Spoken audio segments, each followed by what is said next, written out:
Cricket से जुड़ी तमाम खबरें, वर्ल्ड रिकॉर्ड, आईसीसी रैंकिंग और आने वाली सीरीज के शेड्यूल से बाखबर रहने के लिए सब्सक्राइब करें बीओ ऑफिशियल चैनल को और दबाएं बेल के बटन को ताकि आप हमारी लेटेस्ट वीडियो सबसे पहले देख सकें। शुक्रिया।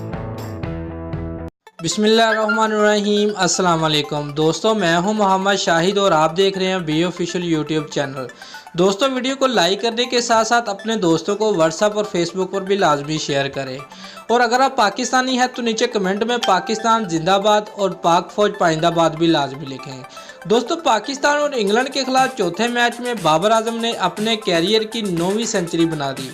दोस्तों, चौथे मैच में इंग्लैंड के कप्तान जोस बटलर ने टॉस जीतकर पहले खुद बॉलिंग करने का फैसला किया।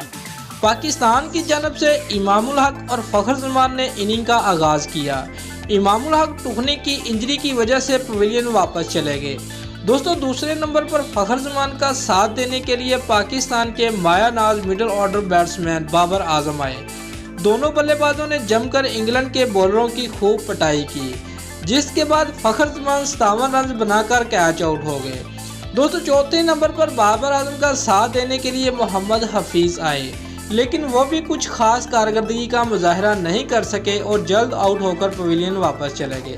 दोस्तों, बाबर आजम की बात की जाए तो बाबर आजम ने शानदार बैटिंग का मुजाहरा करते हुए सिर्फ 111 गेंदों पर 115 रन बनाकर आउट हुए। ये बाबर आजम के कैरियर की 9वीं सेंचुरी थी।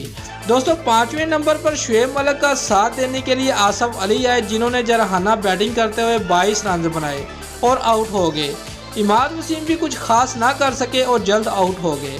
दोस्तों, शुएब मलिक और कप्तान सरफराज अहमद ने खूब जमकर इंग्लैंड के बॉलरों की पिटाई की।